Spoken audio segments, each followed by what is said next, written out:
네, 한 주간 참 고생이 많으셨습니다. 우리 대학생들은 아직 시험을 치고 있는 친구들도 있겠지만 대부분 종강을 했을 거고요.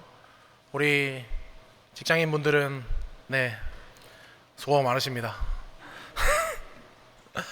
옆에 분들과 이렇게 인사할까요? 함께 예배해서 너무나 좋습니다. 함께 예배해서 너무나 좋습니다.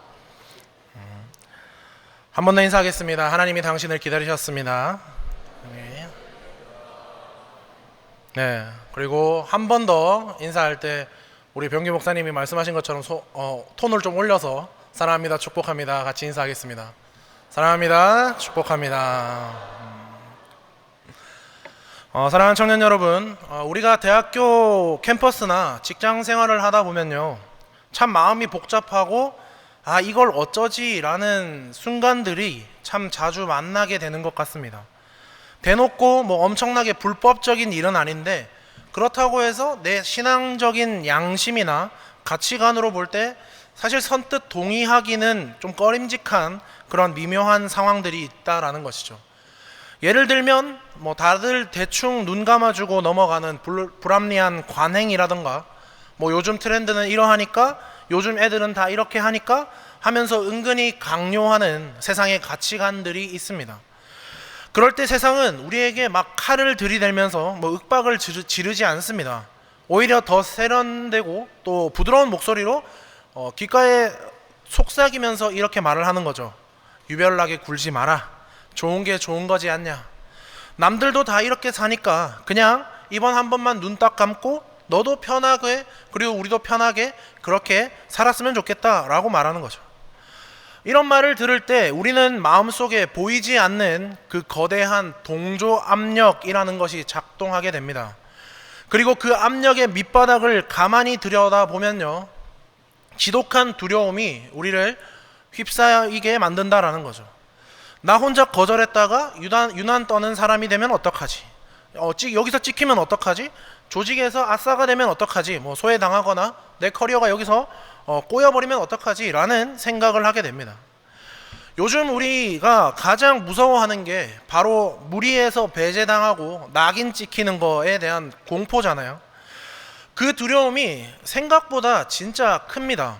그래서 우리는 결국에는 살아남기 위해서 또 세상이 성공이라고 부르는 그 거대한 우상들 앞에 나도 모르게 슬그머니 무릎을 꿇곤 하는 것이죠.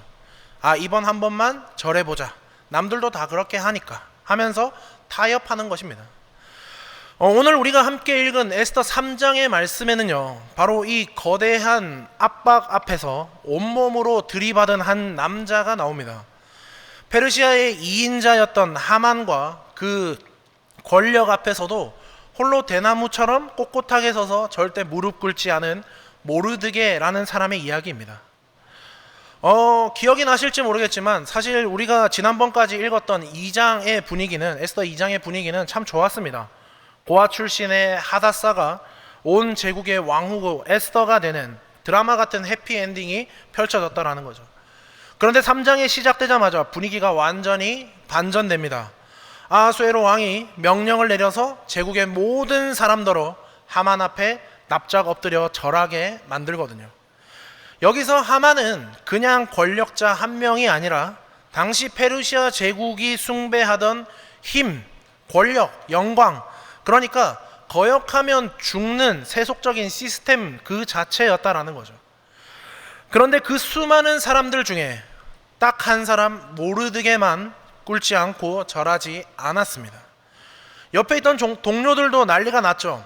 야, 미친 거냐? 이거 왕의 명령인데 너 왜 안 지키냐? 빨리 절해라. 나도 피해보게 하지 말고 너 빨리 절해라 라고 매일같이 다그치고 압박을 주는데도 모르드게가 끝까지 버텨냅니다. 그러다가 자기가 유다인이다 라는 정체성 또한 밝히게 되죠. 그런데 이 사소해 보이는 거절 하나 때문에 모르드게 개인뿐만 아니라 그 페르시아 제국에 살고 있던 유다인 전체가 몰살당할 위기에 처하게 됩니다. 그리고 그 조서가 내려오죠. 3장 우리가 읽진 않았지만 3장 15절 마지막에 보면 수산성 전체가 어지러움과 절망에 빠졌다라고 기록하고 있습니다.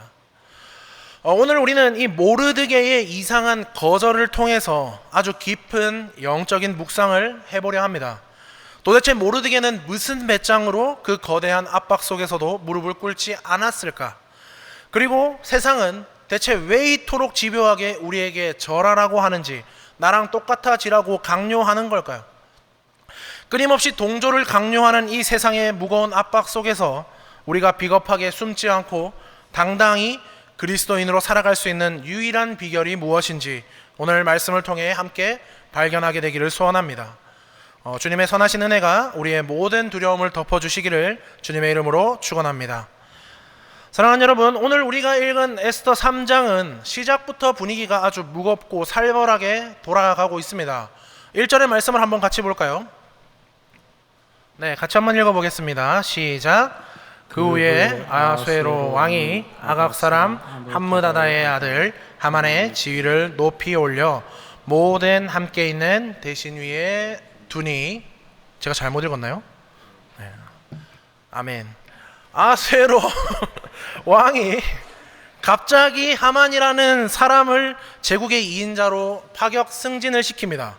그리고 2절을 보면 대궐 문에 있는 왕의 모든 신하들에게 명령을 내려서 하만에게 무조건 꿇어 절하라 라고 만들었다라는 거죠. 그냥 윗사람에게 깍듯하게 예의를 갖추라는 수준이 아니라 왕의 권력을 업고 있는 한 사람에게 절대적인 복종, 숭배를 하라라는 뜻이었습니다. 여기서 우리는 이 하만이라는 사람이 어떤 사람인지를 한번 들여다봐야 하는데요. 본문을 보면 하만을 소개할 때 그냥 하만이라고 안 하고 아주 의도적으로 아각 사람 하만이라고 부릅니다. 성경을 연구하는 관점에서 보면 이 아각 사람이라는 단어는 소름 돋는 역사적인 복선을 담고 있습니다. 아각은 구약 성경에서 하나님의 백성들을 이스라엘 광야 시절부터 끊임없이 괴롭히고 대적해 왔던, 그래서 하나님께서 영원히 진멸하라고 명하셨던 그 제국의 왕족들을 뜻하는 이름이었습니다. 그러니까 하만은 성경의 흐름으로 볼 때 하나님을 대적하는, 그리고 거스르고 세속적이며 타락한 세상의 시스템의 우두머리를 상징하는 인물이었다라는 거죠. 페르시아 제국이라는 그 거대한 힘과 권력, 그리고 물질주의와 성공신화가 사람의 모습으로 나타낸 존재가 바로 이 하만이라는 사람입니다. 결국 페르시아 대궐문에 있는 모든 신하들이 하만 앞에 납작 엎드려서 절했다라는 것은 한 정치가에게 고개를 숙인 것이 아니라 성공하려면 이 세상의 방식에 굴복해야 한다, 힘이 최고고 돈이 최고다라면서 제국이 만들어 놓은 가치관과 시스템 앞에 영혼을 팔고 또 무릎을 꿇는 것을 의미하는 것입니다. 이 가혹한 숭배의 자리가 오늘날 우리가 치열하게 살아가고 있는 이 세상, 이 현실과 어쩌면 이렇게 똑같을까요? 세상은 우리에게 늘 하만과 같은 거대한 우상을 들이밀면서 무릎을 꿇으라 라고 압박을 합니다. 야, 남들 다 타협하면서 회사 생활 하는데 융통성 없이 굴지 마라. 주일에 교회 가는 것보다 네가 스펙을 한 줄 더 쌓는 것, 인맥 관리를 하는 것이 네 미래를 보장해 주는 거다. 결국 넌 돈이 있어야 대접을 받는 세상에서 살고 있다라고 말하고 있습니다. 세상은 끊임없이 하만의 목소리로 우리를 닥달하는 거죠. 힘을 가져야 살아남을 것이고 세상의 시스템에 완벽하게 길들어져야만 성공할 수 있다라고 말하면서 무언가에 절을 하라라고 강요하고 있는 것입니다. 그 거대한 압박의 제국의 한복판에 오늘 저와 여러분이 내던져져 있는 것이죠. 자, 그런데 바로 그 순간에 전 제국이 하만 앞에 납작 엎드려서 절하는 그 분위기 속에 도무지 이해할 수 없는 광경 하나가 포착이 됩니다. 본문 2절의 뒷부분인데요. 보시면은 모르드게는 꿇지도 아니하고 절하지도 아니하니 라고 말하고 있습니다. 여러분 한번 상상해 보세요. 한 수백 명, 수천 명의 신하들이 하만이 지나갈 때마다 파도 타기처럼 쫙 엎드립니다. 그런데 딱 한 사람 모르드게만 꼿꼿이 서 있는 거죠. 그러면 눈에 띄어도 정말 눈에 띄었을 겁니다. 그러니까 대궐 문에 있던 동료 신하들이 난리를 치는 거죠. 3절에 보면 매일 찾아와서 다그치기 시작했다라고 해요. 왕의 명령을 거역하지 말고 제발 남들 하는 대로 그냥 해라 라고요. 이 매일 아침 출근할 때마다 주변 사람들이 잔소리하고 눈치를 주면서 엄청나게 압박을 가한 거죠. 이 어마어마한 동조 압력 속에서 모르드게가 묵묵히 버텨나갑니다. 그러다가 날마다 다그치는 동료들에게 마침내 자기가 왜 절할 수 없는지 진짜 이유를 탁 하나 꺼내 놓습니다. 4절의 말씀인데요, 4절의 말씀을 보면 이는 모르드게가 자기가 유다인임을 알렸음이더라 라고 이야기를 합니다. 여기서 우리는 아주 중요한 질문을 하나 해야 되죠. 유다인은 원래 높은 사람에게 절을 안 하는 민족인가? 아니죠. 성경을 보면 다윗도 사울 왕에게 절을 했고 야곱도 에서에게 절을 했습니다. 성경은 인간적인 존경과 예의의 표시로 고개를 숙이는 것을 금하지 않습니다. 그런데 모르드게는 왜 하만에게만 꿇지 않고 절하지 않았을까요? 모르드게의 가문을 보면 힌트가 나오는데요, 에스더 2장 5절에 보면 모르드게가 베냐민 자손 기스의 증손 시므이의 손자라고 기록되어 있습니다. 즉 모르드게가 이 이스라엘의 초대 왕이었던 사울 왕 가문의 사람이었다라는 거죠. 과거 사울 왕이 하나님께 이제 아말렉과 그들의 왕인 아각을 완전히 진멸해라 라는 명령을 들었어요. 그런데 자기 탐욕 때문에 아각을 살려주는 불순종을 저지릅니다. 그 결과 사울 가문은 완전히 몰락했고 하나님의 백성들은 오랜 세월 동안 아말렉의 위협 속에서 살아왔습니다. 모르드게가 지금 페르시아의 문 앞에서 자기 가문이 과거에 실패했던 그 영적 전쟁을 온몸으로 기억해낸 것이죠. 내 앞에 서 있는 저 아각 사람은 하나님을 대적하는 아말렉의 후손이며 제국이 하나님의 자리에 올려놓은 가짜 우상이다 라는 것을 단번에 알아챈 것입니다. 그렇기 때문에 모르드게의 거절은 사소한 자존심 싸움이나 고집이 아니었다라는 거죠. 나는 만왕의 왕이신 하나님의 통치를 받는 언약 백성이고 하나님의 자리를 깨쳐앉아 있는 나를 지배하려고 하는 저 가짜 우상에게는 내 영혼을 꿀리지 않겠다라는 타협 없는 거룩한 저항이었던 것입니다. 기독교 세계관과 세상의 세계관이 정면으로 충돌한 사건이었다라는 거죠. 하지만 세상은 자신들의 시스템에 순응하지 않으면 그리스도인들을 결코 그냥 좋게 넘어가 주지 않습니다. 5절과 6절을 보시면 모르드게가 절하지 않는다라는 사실을 알게 된 하만이 눈이 뒤집힐 정도로 분노했다라고 말합니다. 그리고 하만이 보복하는 방식을 보면 아주 잔인하고 치밀하게 준비를 합니다. 우리 6절의 말씀을 한번 같이 읽어볼까요? 6절의 말씀 같이 한번 읽어보겠습니다. 시작. 그들이 모르드게의 민족을 하만에게 알림으로 하만이 모르드게만 죽인 것이 부족하다고 생각하고 아수에로의 온 나라에 있는 유다인 곧 모르드게의 민족을 다 멸하고자 하더라. 아멘. 하만이 모르드게 한 명을 불러서 징계하거나 죽이는 것으로 만족하지 않습니다. 왜? 모르드게의 거절 배후에 있는 그 하나님의 법, 즉 유다인으로서의 정체성 자체를 혐오했기 때문입니다. 자신들이 구축해 놓은 완벽한 제국의 질서, 평가 시스템의 균열을 일으키는 저 이상한 종자들을 지구상에서 완전히 지워버려야겠다라고 결심한 것이죠. 이것이 바로 세상이 작동하는 가혹한 보복의 방식입니다. 하만이 왕에게 찾아가서 유다인들을 고발하는 명분을 보면 8절에 이렇게 나오는데요. 하만이 아하수에로 왕에게 아뢰되 한 민족이 왕의 나라 각 지방 백성 중에 흩어져 거하는데 그 법이 만민의 것과 다르고 왕의 법률을 지키지 아니하오니 용납하는 것이 왕에게 무익하나이다. 아멘. 하만의 고발은 핵심을 정확하게 찌르고 있죠.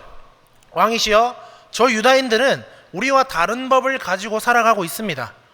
우리의 가치관을 따르지 않고요, 우리가 중요하게 생각하는 우상 앞에 절하지도 않습니다. 그러니 저들을 살려두는 건 제국에 아무런 이익이 되지 않습니다. 마땅히 흔적도 없이 지워버려야 합니다 라고 말하고 있습니다.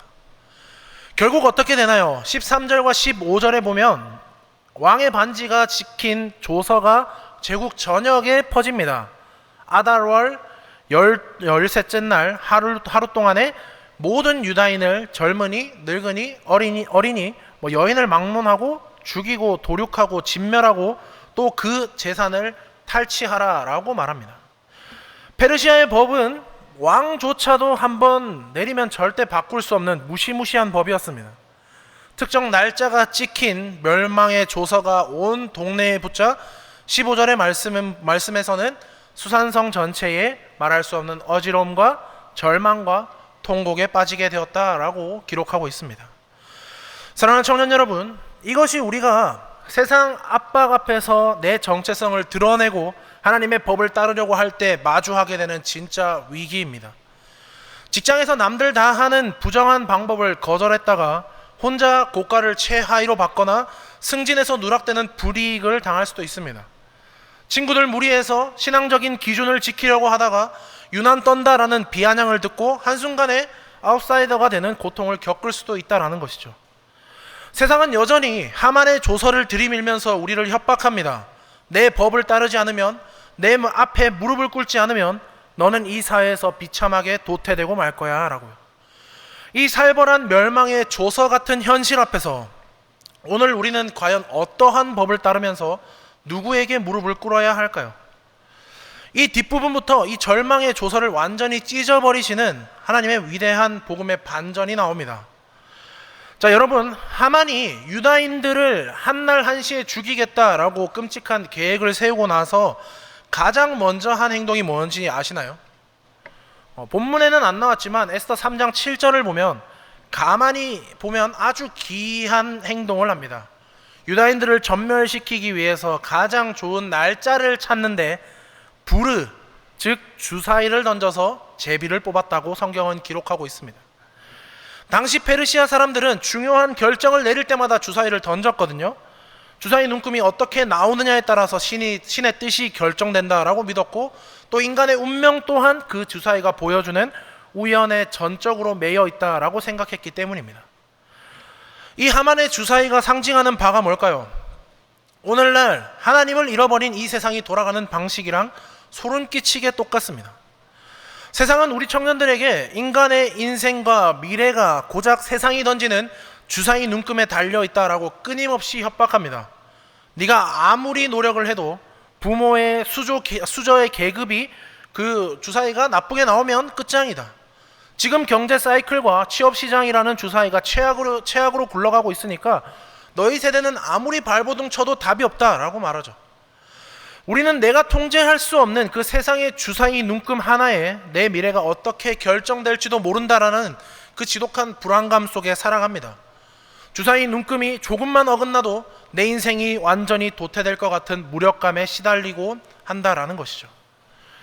그래서 결국 그 주사위의 눈금에 따라 3장 15절의 결론처럼 온 제국의 피바람을 예고하는 멸망의 조서가 내려옵니다. 이 조서가 붙는 순간에 유다인들에게는 아무런 소망도 빠져나갈 구멍도 보이지 않았습니다. 그 곳에 어지러움과 절망의 통곡에 빠진 이유가 바로 여기 있었다라는 거죠. 내 힘으로 절대 바꿀 수 없는 완벽한 죽음의 선고가 내려졌기 때문에. 그래서 우리는 여기서 아주 깊고 거대한 영적인 진리를 하나 마주하게 됩니다. 사랑하는 청년 여러분, 성경의 렌즈를 가지고 이 페르시아의 멸망 조서를 가만히 들여다보면 이것은 단순히 역사 속에 유다인들이 마주했던 위기만을 말하는 것이 아닙니다. 죄 아래에 갇혀서 영원한 죽음과 심판을 맞이해야 하는 바로 우리 인류 전체의 비참한 영적인 현주소를 고스란히 보여주는 거울과 같습니다. 성경은 우리 인간의 상태를 가리켜서 전적 타락의 상태라고 선언을 하죠. 우리 힘으로는 스스로를 구원할 수도 없고 선을 행할 능력도 없고 완전히 파산해버린 상태다라는 것입니다. 공중의 권세를 잡은 그 사탄이 하나님의 공의라는 법조문을 들이밀면서 우리에게 끊임없이 유죄 판결을 한다라는 거죠. 너희는 하나님의 법을 어겼다. 너희 내면의 죄와 추악함을 봐라. 그러니 너희는 죄에 싹신 영원한 죽음의 형벌을 받아 마땅하다라고 우리를 정죄합니다. 우리 이마에는 사탄이 찍어놓은 그 우리 스스로가 지은 죄로 가득 찬 멸망의 조서가 이미 붙어 있었다라는 것입니다. 페르시아 백성들이 왕의 조서 앞에서 절망했던 것처럼 우리 역시 내 힘과 실력으로는 그 죄와 사망의 법을 결코 취소하거나 찢어버릴 능력이 없는 영적 파산자들이었습니다. 그래서 세상 모든 종교와 가치관은 이 절망의 조서 앞에서 똑같은 해결책을 제시하죠. 그러니까 네가 길을 쓰고 스펙을 쌓아라. 종교적인 실적을 올리고 착한 일을 많이 해서 저 무서운 심판관의 눈에 합격점을 받아내라. 이건 율법주의죠. 지쳐 쓰러질 때까지 나를 증명해내라 라는 가혹한 압박입니다. 그런데 여러분, 기독교의 복음은 전혀 다릅니다. 기독교는 인간이 의를 쌓아서 하나님의 눈에 합격하는 종교가 아닙니다. 우리가 손가락 하나 까딱할 수 없는 그 절망의 밑바닥에 주저앉아 있을 때 만왕의 왕이신 하나님께서 직접 행동을 계시하신 사건, 그것이 바로 복음입니다. 하만은 자기가 던진 주사위 눈금대로 유다인들의 운명이 결정될 줄 알고 미소를 지었을 것입니다. 하지만 잠언 16장 33절은 이렇게 선포하고 있죠. 우리 같이 한번 읽어볼까요? 같이 읽겠습니다. 시작. 제비는 사람이 뽑으나 모든 일을 작정하기는 여호와께 있느니라. 아멘. 세상의 주사위가 아무리 나에게 불리하게 굴러가는 것처럼 보여도 역사의 진짜 주권은 세상의 권력자 하만이 아니라 온 우주 창조자이신 하나님의 손에 있다라는 것입니다. 하나님은 하만의 주사위 따위에 자신의 언약 백성들을 운명을 맡겨두지 않으십니다. 그 영원한 죽음의 조서를 완전히 찢어버리시기 위해서 진짜 왕이신 예수 그리스도를 이 땅에 육신을 입혀 보내셨습니다. 그리고 그 예수님께서 갈보리 언덕 십자가에서 행하신 일을 사도 바울은 골로새서 2장 14절에서 이렇게 선포하고 있는데요. 우리 골로새서 2장 14절도 같이 한번 읽어볼까요? 시작. 우리를 고 불리하게 하는 법조문으로 쓴 증서를 지으시고 제하여 버리사 십자가에 못 박으시고. 아멘. 사랑하는 청년 여러분, 이 말씀의 의미를 우리는 가슴 깊이 새겨야 할 줄로 믿습니다. 예수님은 세상의 가짜 왕들처럼 우리의 쓸모를 묻지 않으십니다. 네가 무릎을 꿇고 충성하면, 증명하면 살려줄게 라고 치사하게 거래하지 않으셨습니다. 오히려 진짜 왕이신 그분이 친히 우리가 서야 할 그 잔인한 심판대 위에 대신 오르셨습니다. 그리고 우리가 죄를 지어 마땅히 받아야 했던 그 무서운 멸망의 조서를, 사탄이 우리를 향해서 들이밀던 그 정죄의 증서를 비웃으시듯이 통째로 빼앗아서 자기의 손과 발에 대못을 박을 때 그 조서를 자기 몸에 함께 십자가에 못 박아 찢어버리셨습니다. 예수님이 십자가에서 다 이루셨다, 다 이루었다라고 외치면서 피 흘려 죽으시는 순간에 우리는 우리를 올매고 있던 그 영원한 심판의 조서가 흔적도 없이 파기되었습니다. 세상의 주사위 눈금이 아니라 나를 향한 하나님의 주권적인 대속의 은혜가 우리의 영원한 운명을 지옥에서 천국으로, 노예에서 왕의 자녀로 완전히 뒤바꿔 놓은 것입니다. 사랑하는 여러분, 이게 바로 복음입니다. 세상은 우리에게 끝없이 자격을 따지고 조건에 맞지 않으면 가차없이 그 멸망의 조서를 들이밀면서 무릎 꿇으라 협박하지만 진짜 왕이신 예수 그리스도께서는 자격 없는 우리를 위해서 친히 십자가에서 자기 생명을 통째로 내어 주셨습니다. 그 위대한 십자가의 승리가 오늘 저와 여러분의 삶을 붙들고 있는 줄로 확신합니다. 사랑하는 청년 여러분, 이제 말씀을 정리하려 하는데요. 내일 아침이 밝고 또 다시 한 주의 일상이 시작되면 우리는 또다시 우리를 냉정하게 평가하고 쉼없이 줄 세우는 저 페르시아 제국과 같은 현실 속으로 걸어 들어가야 합니다. 불투명한 진로와 또 막막한 취업 문턱 앞에서 깊은 한숨을 쉬어야 할 것이고요. 직장이나 또 캠퍼스에서는 좋은 게 좋은 거니까 적당히 타협하고 맞춰가면서 살아라 라고 세상의 무언의 압박을 끊임없이 마주하게 될 것입니다. 나 혼자 유별나게 굴다가 아싸로 찍히면 어떡하지? 배제당하면 어떡하지? 라는 그 지독한 두려움이 우리를 다시 찾아와 흔들어 놓을 수도 있습니다. 세상의 그 잔인하고 피곤한 오디션과 같은 하만 앞에 그 동조 압력은 우리가 숨을 거두는 그날까지 우리의 무릎을 꿇리려고 달려들 것입니다. 하지만 여러분, 우리는 이제 세상 앞에서 전혀 다르게 살아갈 수 있습니다. 세상이 우리를 향해서 너는 쓸모없다, 너는 불합격이다 라고 그 멸망의 조서 같은 차가운 현실을 내밀 때에 더 이상 그 헛된 세상의 평가에 내 영혼의 뿌리가 흔들리지 않을 수 있는 가장 확실하고 강력한 이유가 우리에게 생겼기 때문입니다. 온 우주의 진짜 왕이신 예수 그리스도께서 이미 저 갈보리 언덕 십자가에서 나를 향해 영원한 최종 합격을 선언해 주셨거든요. 세상의 그 어떤 대단한 권력자도, 그 어떤 깐깐한 직장 상사도 감히 뒤집을 수 없는 예수님의 피로 도장 찍은 그 완벽한 승리의 언약이 오늘 우리에게 주어졌습니다. 그렇게 이제 언제 내쳐질지 몰라서 전전긍긍하면서 살아가는 그 피곤한 세상의 무대에서 이제 그만 내려오시기를 바랍니다. 십자가는 자격 없는 우리한테 아무 조건 없이 쏟아지는 완전한 은혜입니다. 내가 통제할 수 없는 세상의 주사위 눈금 하나에 내 미래를 다 맡긴 채 불안해하며 살아가지 마시기를 바랍니다. 그저 두 손 빈손으로 들고 나의 모든 멸망조서를 찢어버리신 그 진짜 왕 예수 그리스도의 품 안으로 들어와 참된 자유를 누리시는 저와 여러분이 되시기를 바랍니다. 혹시나 이 세상의 동조 압력이 두려워서 직장이나 캠퍼스에서 내가 그리스도인이라는 그 정체성을 숨긴 채 하만 앞에 슬그머니 무릎을 꿇고 계시는 분이 계십니까? 내가 유난 떨다가 손해볼까봐, 불이익 당할까봐 비겁하게 숨어 지내왔던 그 무기력한 신앙생활을 이제 끝내시기를 바랍니다. 역사의 진짜 주권은 나를 위해 목숨을 버리신 그 예수 그리스도의 손에 있는 줄로 확신합니다. 사랑하는 청년 여러분, 우리는 결코 세상의 눈치를 보면서 매일 떨어야 하는 불쌍한 고아들이 아니고요, 우주를 창조하신 만왕의 왕이 자기 목숨의 값을 통째로 지불하고 사신 너무나도 완벽하고 존귀한 언약 백성들입니다.